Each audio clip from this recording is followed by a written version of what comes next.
Hello and welcome to Live Healthy, Live Well, West Virginia. I'm your host, Dr. Lisa Costello, a pediatric hospitalist and assistant professor of pediatrics at the West Virginia University School of Medicine. My guest today is coming back to the show for another topic today, and we're excited to have Dr. Andrea Laufer. Dr. Laufer is an assistant professor in the departments of internal medicine and pediatrics at Marshall University.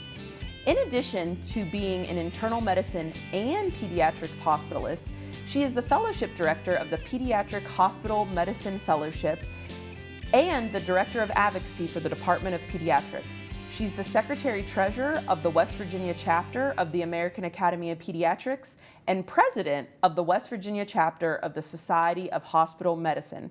Dr. Laufer is joining us today to discuss summer safety tips. Welcome back to the show, Dr. Laufer. Thank you, Dr. Costello. It's great to be here. I don't know how you have time to do anything else with all of those titles, but we're certainly happy to have you here to talk about summer safety. And it's summertime right now when we're talking, and I think many a times people think about warmer weather, being outdoors, and it's really important to be safe in that environment. And so we'll kind of dive into some of that today. How does that sound? Absolutely. I mean, summer in West Virginia, that's my favorite season, and of course fall too. I think those are my top two favorite seasons, and I think this is an excellent topic. As a mother of five, this is a topic near and dear to my heart, summer safety. My kids love to be outside, and I'm sure yours does as well. So I think it's an important topic for pediatricians and parents alike. Yeah, and as the viewers know, I have one toddler, and she certainly likes to be outside, and it's important. So we'll kind of cover as many areas as we can as we talk. A few episodes ago, we had a guest on who is an ISR instructor, so we talked a lot about water safety. Yes. And certainly recommend the viewers to check that episode out to learn more about water safety, important in the summer, but really year round. But I thought we would first dive into a summer safety topic about heat, because I think when you think of summer, you think of warm, hot weather, which can certainly be nice, but it can also cause some health problems if you're not careful. Yeah. So talk to our viewers a little bit about that. Like, what are some of the most common heat-related illnesses during the summer, and how could we prevent them? Well, we've been certainly seeing some unseasonably warm temperatures here in West Virginia pretty early on, actually. And so, the common things that we see as medical professionals is obviously dehydration, heat exhaustion, and of course the dreaded one is heat stroke. Heat exhaustion is a result of dehydration, prolonged dehydration, not getting enough water when you're outside, prolonged time outside in the heat, in the humidity, that can lead to heat exhaustion. And usually with heat exhaustion, some of those symptoms can vary. You could have sweating, a little bit of a mild fever, obviously being very fatigued, very tired. So obviously, if you're starting to see those signs or symptoms in your children, even in adults too, that's a sign that you are behind on your water drinking. So definitely get into a place that's cool, get some water, and stay out of the heat for the rest of the day. And of course, the dreaded one that I mentioned was heat stroke, and that's the one that we get really concerned about, that can actually be life-threatening and require hospitalization. The scary thing about that one is sometimes, most of the time, you don't have sweating. And that is what is scary, is a lot of times we think of being overheated and heat exhaustion, you think of sweat. With heat stroke, you don't see sweat, and that's the scary part. Your body is very overheated. You are not able to produce that sweat because you are that dehydrated, and your fever can often run very high. And a lot of times we do see that in the summertime in the hospital setting, where there's heat stroke from kids being outside too long, perhaps at a sports practice and not hydrating adequately, or being outside at a time of the day where it's just too hot to be outside, and they've been out there too long. So that's the one that we get worried about. And obviously, the big prevention is making sure that you're not out too long, that you're not staying a prolonged amount of time outside, especially on very hot and humid days. And then just having that water bottle next to you. I mean, making sure that you're adequately hydrated and making sure you're drinking plenty of water to stay cool. And I think sometimes too, if you know you're going to be outdoor for like that sporting event, make sure that even the night before or the day before, you've tried to keep hydrated, because I remember, and you might recall as well, or you're living it right now with your 5 kids. Yeah. Sometimes there's those multiple events day after day, and that's when it can also get a little bit worrisome if you're going to be in the heat for multiple days in a row. So yeah. I think those are some really, really great tips. And you kind of went over some of those early signs that people might see. And I think it's important to listen to your body, or also for those around, because as you mentioned, kids, but also older individuals. I mean, adults, it can be impacted too, but older individuals as well would potentially be at risk. So Yes. Can you kind of, I think you did a really good job of differentiating between, but what should someone do if their loved one or themselves start to experience those type of symptoms? You kind of talked about going inside. Are there other things they should try to do? Well, I definitely think going inside and just, making sure they're feeling okay. I mean, obviously you're concerned they have symptoms that they're not feeling okay, getting them inside, making sure that they can talk to you, that they're kind of aware of their surroundings. Kind of that warning sign that we worry about is confusion. When someone becomes confused, they're delirious, they're a little hard to wake up. That's a very concerning sign, and I would say that would be definitely the sign to call 911 and get your loved one to a hospital when there's some altered mental status because of being outside in the heat for so long.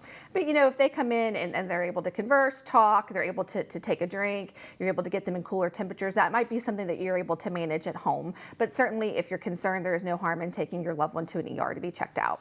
Right. So keeping the hydrated, and then also what about like fans or cooling towels? Are those some other, if you can grab that to try to help in that body temperature? Yeah, absolutely. And that can certainly provide a source of relief for being overheated and exhausted from the heat.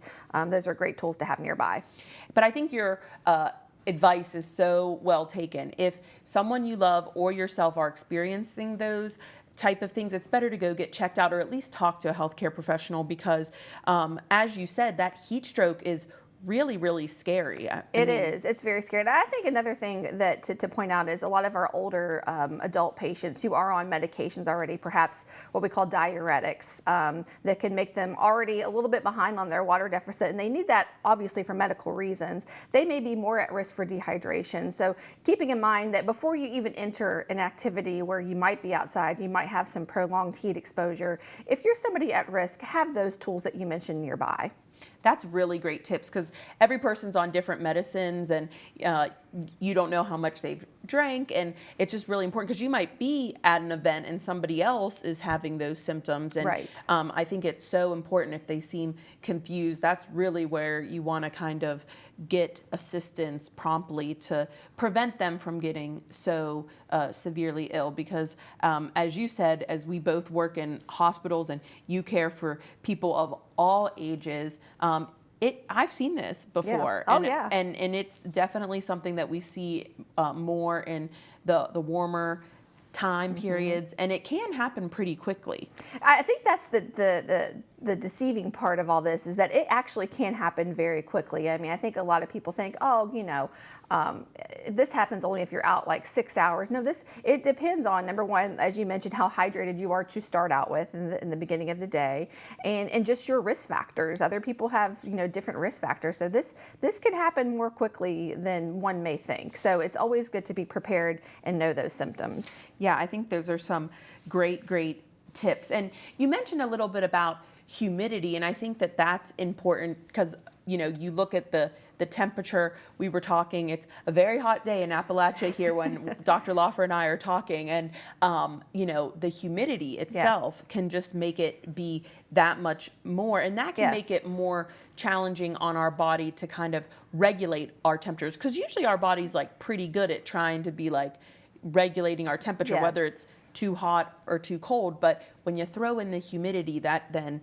complicates things a little bit too. It absolutely does, especially for patients with pre-existing breathing disorders, like perhaps even asthma, COPD. That really thick air can be very hard on an already compromised airway system. So for those individuals that have those diseases, that's something to also take caution, because it may not be necessarily a super hot day, but the humidity may be really bad. And so you may want to just take those extra precautions and stay out of the heat. Yeah, and if you're in a setting and someone starts to have difficulty breathing, be mindful of that, and that might be another reason for them to seek care. Yes, so absolutely. Obviously, when you get overheated, you sometimes breathe more quickly, but then you add in the humidity for people who have, as you very well described, problems with their breathing at normal times. Right. Kind of the change in the environment can certainly make that worse. So Yes. I think a big important message is it's better to get checked out and to be safe. Oh, absolutely, yes. Better safe. Yes. than to regret that is happening. So you talked about the importance of the preventing the dehydration. Do you want to dive a little bit more into that? The water that we consume. I think water is best. You do want to be somewhat mindful of how much water you take in at one period of time. Right. But I think talking a little bit more about what can people do to maintain that hydration. Sure. Yeah. So I mean, obviously, water year round is important, and especially obviously during the summertime when we are dealing with that heat and humidity. My recommendation for my patients is water is the best hydration tool. We don't necessarily like, as pediatricians, colas and sugary drinks like juices, because they do have a lot of sugar in them, and we don't want our little ones to consume too much sugar. So water, obviously, for everybody is the best hydration drink that you can have. One thing that I always tell patients, and this might be a little bit on the gross side, but it gives them an idea of seeing how hydrated they are, because a lot of questions, sometimes the question I get is, well, how do I know if I'm drinking enough? How do I know if I'm taking in enough water? And so a lot of times I'll tell my pediatric patients, when you go pee, make sure that your pee is just a very nice light, clear yellow color. And that is the best way to determine if you're hydrated, if you're drinking enough. Because sometimes people lose track or they're not keeping track and they don't remember. But that's a really great way that when you go to the bathroom, look at your pee. And if it's really dark, you're not drinking enough and you need to up your water intake. Yeah, I think that's a really great tip. And I've worked with heart doctors who, particularly in teens, sometimes there are certain people that need to even overhydrate, or what we call hyperhydrate. Like sometimes people might pass out if they're not well hydrated. And my one cardiologist colleague would say, like, when you're in school, if you're not using the restroom every hour, you're not drinking enough. And I think just that simple thing is, after you use the restroom, see, and you want it to be, as clear or light yellow as possible. And if it's not, then you might need to increase that water intake. So I think that's a really great tip. So we talked about how we both have kids, we both care for kids. What are some tips for children? Because I know as a toddler parent, they're exploring and they're finding their own into the world. And so do you have any tips of what are some safe ways for children to play outside? Because my daughter loves the outdoors, and if we have to say we have to go inside, it's too hot, she sometimes doesn't like that. But I think there are ways that you can make it safe. So what tips do you have for our viewers about making it kind of outdoor activities for children that's maybe on the safer side? Yeah, I mean, that's a great question. I think there's a lot of measures you can take. Obviously, taking your little one outdoors is such a fun thing to do, and have that exploration of nature, especially here in West Virginia. It helps, especially our little ones developmentally, just, the smells and the sights and everything. But obviously, my number one tip for anybody who is a parent, a guardian of a toddler, is supervision, or a child. I mean, really, any children. You absolutely need to make sure that they're supervised. So, the big distractor is cell phones. We all know that they are our number one distractor in the world. So when you're outside with your little one, whether it be, while they're riding their bike, they're on your neighborhood street, whether you're near a pool, you put that cell phone down. Make sure that all eyes, all attention are on that little one to ensure the highest safety. Yeah, I think supervision is really important. In our water safety show, we talked about that, like having layers of protection, like riding a bike, make sure you're wearing a helmet Yes. and elbow guards and knee guards. Also having that like level of supervision. So it's important to Right. have as many layers of protection, because as we were talking about with the heat related illness, sometimes accidents, traumas can happen very quickly. And how many times I've heard people say, I just turned my head for one moment. Yep. And like you said, Oh, you we've can heard that story many times. you can be Yes. down on a phone, and then next thing you know, some accident has happened that could have potentially been prevented. And so prevention is key. So those are some really, really great tips. So on the flip side of that, since you also care for adult patients, what about for older people? And what are some tips? I think what you said before about the medications, but I think being mindful of how long they're going to be out and where the environment is, because Right. maybe you won't have a cool area nearby. But I think because as we get older, we can have more challenges as well. So obviously our very, very young are usually at high risk, and then the older people among us are as well. So talk Yes. about the other, as we've kind of gotten older, what are some tips for that population? Yeah, I mean, I think that, kind of what we already touched base on is that certainly with older adults, our elderly population who already may be having some conditions that have put them at higher risk for heat-related illnesses or outdoor exposure, sometimes it's best just to stay inside. And unfortunately, though, a lot of our West Virginia neighbors don't have air conditioning. I mean, that's another thing that is very concerning or somebody's air conditioning may be out. So if you have a loved one that's elderly, a neighbor that's elderly, check up on them, give them a call, make sure that they're okay, make sure that they have their air conditioning is working, they have their fans, because I've certainly, you and I have both heard stories where maybe they couldn't get to a phone or something happened or they couldn't communicate to somebody and then bad things happen. So it's always good just to reach out to your elderly neighbors, make sure that they are okay.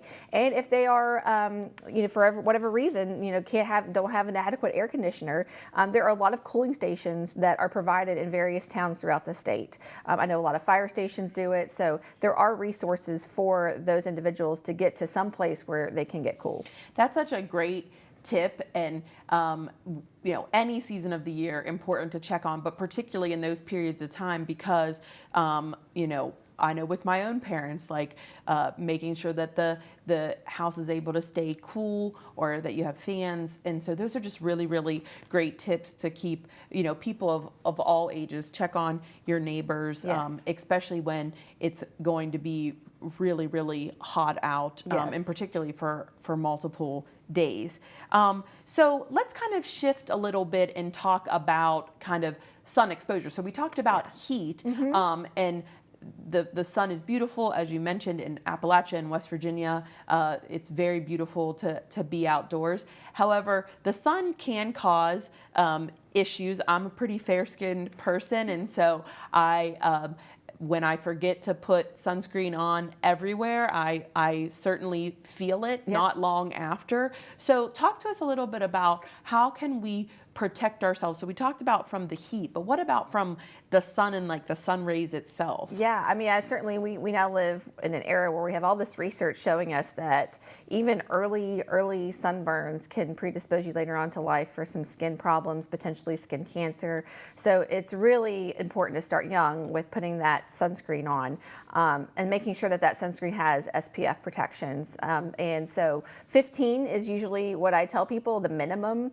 Obviously, you can go up to 50, so somewhere in between there is really where you need to be. Also, depending upon how fair-skinned you are, you may need that higher level of protection. If you're somebody that has a history of skin cancer, family history of skin cancer, you're really going to want that high level of protection.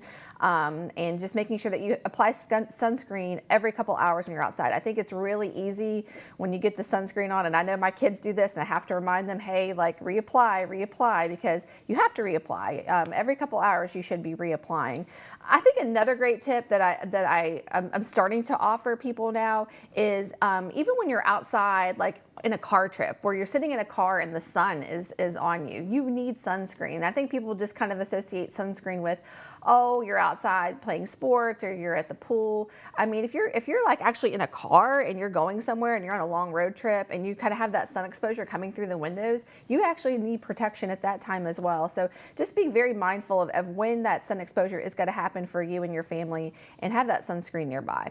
I think that's such a great tip. I joke with family members, like you can tell who the driver is because the certain arm has more sun exposure than the other. Right. So you can usually see who's the driver and the passenger, but you're right. I mean, that sun that's beating down, and it's really important. And then again, the reapplying, or if you're like in water or you could be sweating and the sunscreen comes off, it's really important, because I think sometimes they're like, oh, I put sunscreen on this morning, but it's really important to go back, either set a timer or kind of have, as you were talking about supervision, someone kind of be the reminder of, hey, it's time that we all, reapply that sunscreen. And they have a lot of different options that are out there, and it's important to stay well stocked up and to reapply, to try to have the best protection of your skin, because people, I think, forget, like, skin is our largest organ, and so it is our largest organ. And I think some people forget, like, make sure you get on the soles of your feet, get behind your ears,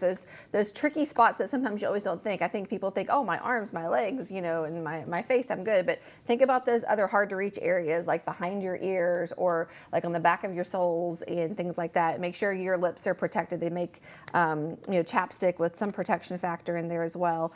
So those are just kind of things to be mindful about as well. And then also, like, our scalp, like my kids, I get hats for them because I worry about the sun getting to their scalp. You really can't put in sunscreen very well unless you want really greasy hair and have to have a big washout session at the end. But that's another thing, is keep hats nearby, because your scalp is also susceptible to sun exposure and sunburn. I'm so glad you brought that up, because I think people might wear open-toed shoes or sandals in the summer, and very it's important popular that you provide protection there as well, because it can very easily get too much sun exposure and then lead to sunburn. So those are some really, really great tips, as well as the ears. I have to myself remember, even if I'm outside playing any activity, I enjoy golfing, I have to always remember, put it on the ears, because that area is pretty sensitive and can even get exposed more quickly and cause some challenges. So I think that's really great tips and there's a lot of resources online, and we've been sharing some throughout the time we've been talking, of checking those different, making sure that you have the right SPF and reapplying over and over and setting those examples. So one of the things that also is related with summer, so the sun, but then also in the evening, we might think of fireworks. And so I tried to wear, red, white, and blue today. 4th of July is upon us as we are taping this. And so, but I think even for different celebrations throughout the summer. And so do you want to just share some brief tips? I certainly know that fireworks can be a fun time. However, just like we're talking throughout the day, you want to maintain safety when you're doing different activities that can certainly bring joy. So what tips do you have to share about maybe some safety when it comes to fireworks? Well, I think that the strongest layer of protection is leaving the pyrotechnics to the professionals. And that is like the fire department, the city-sponsored, state-sponsored events where there are fireworks displays. That is obviously the safest thing that you can do is leaving it to the professionals and making sure that you have a comfy spot where you can enjoy the fireworks. Now, they can be loud, so you may want to consider like some ear protection for your little ones, depending upon where you're located and where that sound is traveling. But I always my biggest piece of advice is leave it to the professionals. Don't put your life at risk, your limb at risk of trying to put on your own private fireworks display. I think that's such great advice, and we both have seen those throughout our training, and again, it's even people who try to take the most safety message, it's really leave it to the professionals, enjoy the show, and stay safe. Yes.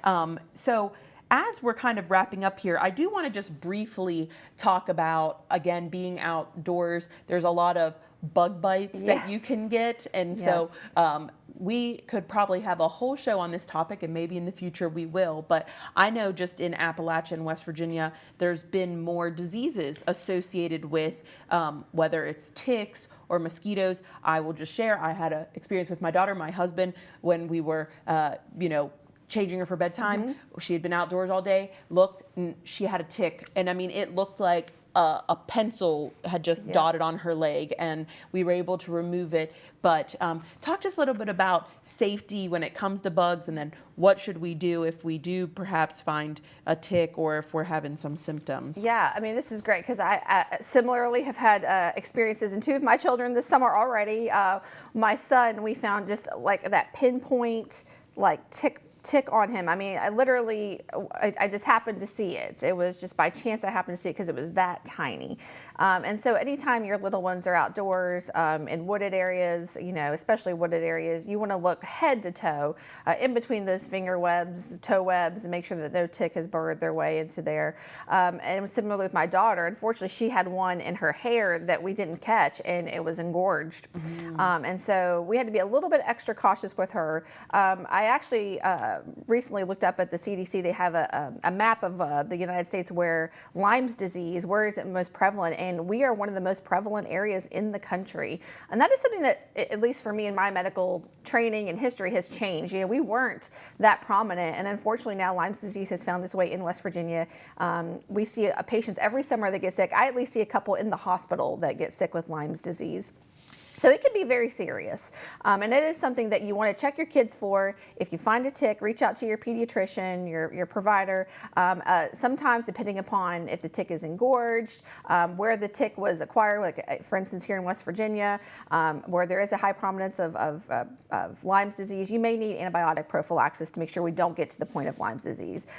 If you're starting to have symptoms of Lyme's disease, joint pain, rashes, especially that bullseye rash, fever, then that's something that you may want to think about. Hey, did we get Lyme's disease at one point? Because a lot of times, as I'm sure if you've experienced, you don't always necessarily find that tick, and you find Lyme's disease. Lyme's disease is a very tricky thing for pediatricians. You sometimes find a tick, and you sometimes don't.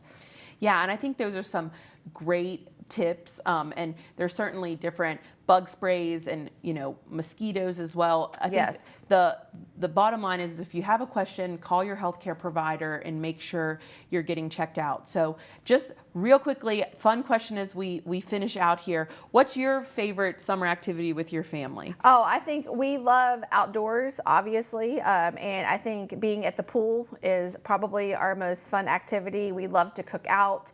And I think that the most memorable thing that I do with my kids is we do take evening walks and we see the fireflies. And the fireflies obviously are just so beautiful in West Virginia, and especially in a place where there's no light and they are providing you that light. Nothing like it.